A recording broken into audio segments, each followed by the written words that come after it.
आप point of order पे बोलना चाह रहे हैं? बोले बोले प्लीज। तो चुप कराएं स्पीकर साहब।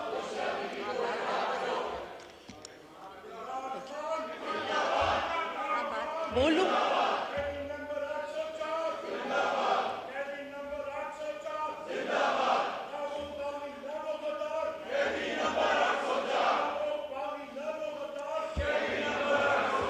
भैया ऑनरेबल मेंबर से गुजारिश है कि आप सारे अपने आपके भी पॉइंट ऑफ ऑर्डर शुरू करने वाले हैं, आप तशरीफ रखें, अपने पॉइंट ऑफ ऑर्डर पे बात करें।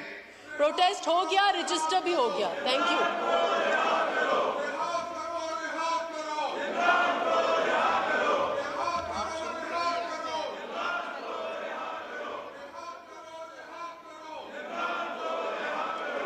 स्पीकर साहब पहले आप इनको पॉइंट ऑफ ऑर्डर दे दें तो फिर ये बैठ जाएंगे, फिर हमें दें। Let them speak first, at least they will bring in some discipline in the house. उनको कहें इनके पॉइंट ऑफ ऑर्डर्स ले लें तो फिर हमारी बात सुनी जाएगी। डोगर साहब, अब आपको ही टाइम देते हैं, आप अपनी किसी मेंबर से बुलवा लें। आप यही चीजें आप अपने पॉइंट ऑफ ऑर्डर पे कर सकते हैं। कौन? तो आप इमरान न्याजी साहब को माइक देते हैं ना जी। इमरान न्याजी साहब ऑन पॉइंट ऑफ ऑर्डर।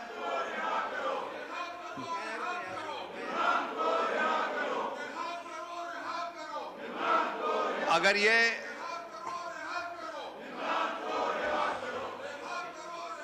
फिर ये सेंस ऑफ द हाउस ये है कि हाउस को एडजर्न कर दें, तो फिर हम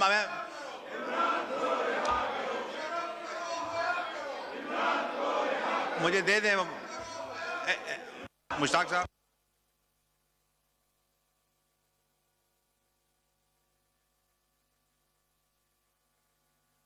अदा होगी जी कि एहतजाज ज़रूर रिकॉर्ड करवाएं।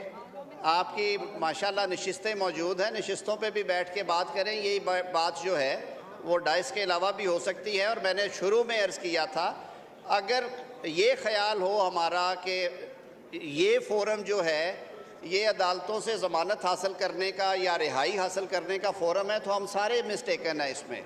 वो लड़ाई वहीं पे लड़ी जाएगी जहाँ पे कानून और आइन कहता है, वो दलील से होगी, वो केस के रिकॉर्ड से होगी। हम खुद इसमें से गुजरे हैं, बाकी लोग भी गुजरे हैं।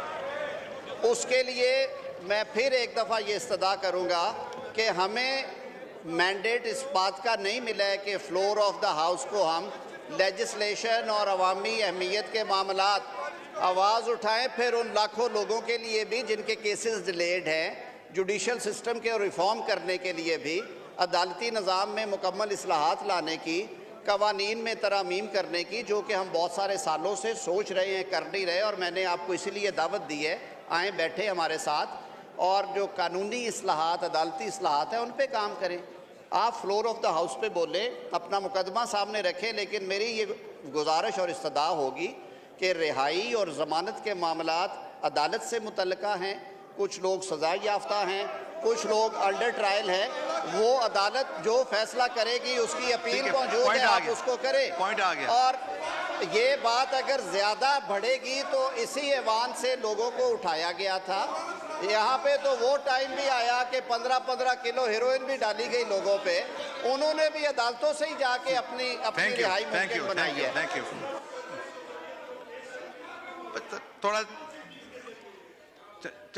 चले अभी नफीसा शाह साहब आपको दिया था फ्लोर, उसके बाद इमरान न्याजी साहब, नफीसा शाह साहब के उमेर, सॉरी। बहुत शुक्रिया स्पीकर साहब।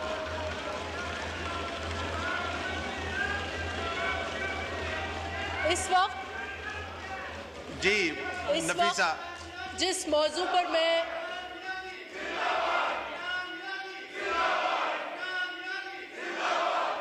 थैंक यू मैं जिस मौजू पर बात करना चाह रही हूँ वो इस मुल्क के लिए, इस मुल्क की फूड सिक्योरिटी के लिए, इस मुल्क की मईशत के लिए बहुत अहम है। मिस्टर स्पीकर, जनरली हम सबको पता है कि पाकिस्तान की जो मईशत है उसकी रीढ़ की हड्डी कहें, उसकी बुनियादें कहें, वो ज़राअत है। और अगर हमें इन कर्जाजात के शिकंजों से भी निकलना है तो उसका आगाज़ भी अगर हम बेहतर ज़राई पॉलिसी दें जो किसानों के साथ चलती हो, जो किसानों की जो उनकी ज़रूरियात है, नीड्स है, उन पर चलती हो, तो मैं समझती हूँ कि मुल्क हमारा आगे बढ़ेगा। जनाब स्पीकर, अगर हम सबसे को MQM है यहाँ पे, इनका भी कोई रिप्रेजेंटेटिव आ जाए, इस्तेकाम के आ जाएं, IPP के आ जाएं, खालिद साहब आप तशरीफ़ ले आएँ, शाहिदा साहब आप नूर आलम साहब को बता दीजिएगा, आप भी देख लीजिए ताकि ये 11 बजे करके प्लीज़ हम कंक्लूड करें ये कमेटीज़ वाला इशू, सीटिंग का इशू, चेयरमैनशिप्स का issue as soon as possible. जी उमर अयूब साहब, और प्लीज़ मुझे अभी तक नाम नहीं दिए आप लोगों ने पॉइंट ऑफ ऑर्डर्स पे कौन कौन मेंबरान दे दीजिए। जी उमर अयूब साहब। शुक्रिया जनाब स्पीकर। जनाब स्पीकर, कल का आपने अभी जो बात की है इस पे हमारे चेयरमैन गौर साहब, चीफ विप साहब और बाकी साथी आ जाएंगे, क्योंकि मुझे तो माशाल्लाह इन्होंने टेररिस्ट दहशतगर्द डिक्लेयर किए हुए, मेरे केसेस लगे हुए हैं टेररिस्ट के मुख्तलिफ कोर्ट्स में, एंटी टेररिस्ट कोर्ट्स में, उधर मुझे बेल्स के लिए जाना पड़ेगा। दूसरी अहम चीज़ जनाब स्पीकर, इस बिल के हवाले से मैं बात करूँगा कि इसको आप सर इनफॉर्मली ना लें स्पीकर साहब, फॉर्मल प्रोसेस 5 दिन 2 हफ्ते डिले हो जाए पर formal process finance and revenue की कमेटी में ज़रूर डालें, रिकॉर्डिंग होगी, सही काम होगा, मुख्तलिफ लोगों को बुलाया जाएगा, एक्सपर्ट्स को बुलाया जाएगा, यहाँ से भी हमारे लीगल साथी मौजूद हैं, उनका इनपुट आ जाएगा, कोई बेहतर चीज़ आएगी। हम लोग चाहते हैं कि मुल्क के लिए काम किया जाए। हर जगह से यहाँ पे पीपल्स पार्टी के लोग हैं, कॉलीग्स हैं, वो अपनी इनपुट दे सकेंगे, बाकी पार्टियों के आएंगे तो प्रॉपर प्रोसेस आएगा। इसके साथ जनाब स्पीकर यहाँ पे मैं एक और बात करता चलूँ कि हमारी फर्स्ट लेडी बुशरा बीबी के साथ जो जुल्म सतम हो रहा है, आप यकीन जाने पॉइजनिंग का केस है, स्लो पॉइजनिंग का केस है, रिजल्ट्स नहीं दिए जा रहे हैं। उनको परसों रात भी एम्बुलेंस गई, वहां पे हम में से किसी को नहीं मालूम हुआ, जेल अथॉरिटीज गई हैं, एम्बुलेंस रात को जा रही है, डॉक्टर जा रहे हैं, चेक हो रहा है, वापस आ रहा है, रिजल्ट्स का नहीं पता चल रहा। जनाब स्पीकर, ये क्या हो रहा है? मतलब न कोर्ट्स पे सुनवाई हो रही है, न कहीं और हो रहा है, और वो रिजल्ट्स दबाई जा रहे हैं। स्लो पॉइजनिंग का केस दूसरे एक्सपर्ट्स क्लियरली बता रहे हैं कि उनको पॉइजन दिया गया है, वो शवाहिद सामने आ रहे हैं, इमीडिएट होता तो वो सामने आता, उसको सप्रेस किया जा रहा है। उनको जनाब स्पीकर इमीडिएटली रिलीज उनका होना चाहिए। उनके जो केसेस हैं वो टोटल बोगस केसेस हैं, खत्म हो चुके हैं। हम लोग इन चीजों को कंडेम करते हैं जनाब स्पीकर। बुशरा बीबी के साथ जो जुल्म सितम हो रहा है उसको हमारी सारी पार्टी जो है वो कंडेम करती है, हम लोग नहीं टॉलरेट करते हैं। उनके साथ मैं फिर रिपीट करता हूं, शवाहिद आ चुके हैं, स्लो पॉइजन के शवाहिद आ चुके हैं, माने ना माने वो दूसरी बात है। जो कहते हैं कि हम लोग नहीं करते हैं सर, उनको वही चीज दी जाए और वही टेस्ट रिपीट दिए जाए, फिर हम लोग कहते हैं कि फिर हम लोग मानने के लिए तैयार हैं कि वही जो टेस्ट रिजल्ट्स आ रहे हैं वो फिर जो बाकी साथी जो नहीं मानते हैं, जो लोग नहीं मानते हैं, अल्लाह फिर उनको वही रिजल्ट्स नसीब करें। हम लोग तो यही कहेंगे जनाब स्पीकर, खुदारा इस मुल्क के लिए, इस कौम के लिए वो मकसूद चपरासी था, केस लगा, पॉइजन दिया, जो हुआ उसको हार्ट अटैक हो गया। यही वो चीजें हैं जिसकी हम लोग निशानदेही करना चाहते हैं जनाब स्पीकर।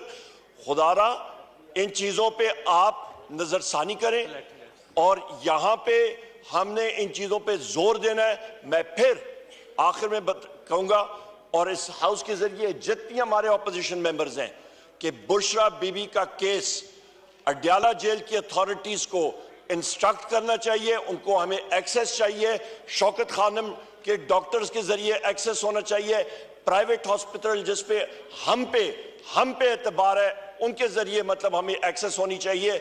और वो हम लोग मानेंगे, ना कि जिस तरह गुज़िश्ता दौर में मियां साहब की जो प्लेटलेट्स का काउंट का इशू था, प्लेटलेट्स जो थे वो ठीक थे, फिक्टिशियस रिपोर्ट्स जो हैं वो सामने लाई गई थी और उसकी बिना पे उनको लंदन भेजा गया था। Thank you. लॉ मिनिस्टर साहब। पहली बात तो ये है कि ये मामला सब जुडिस है और अदालती अहकामात के तहत उन्होंने इल्ज़ामात भी आयद किए और इल्ज़ामात भी काफ़ी हद तक उन इल्ज़ामात में एग्जैजरेट किया गया, वहाँ कहा गया कि पॉइजनिंग करवाई गई और मुल्क के मुवक्कर इदारों के सरबराहान को उसमें उंगलियाँ उठाई गई।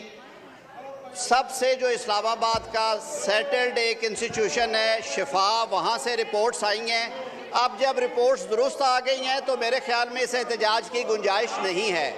उसकी वजह यह है कि आप अगर अपने मर्जी की रिपोर्ट चाहते हैं तो ज़रूर जाएं। शौकत खानम की रिपोर्ट्स तो आप ही ने देनी है और आप ही ने बनानी है।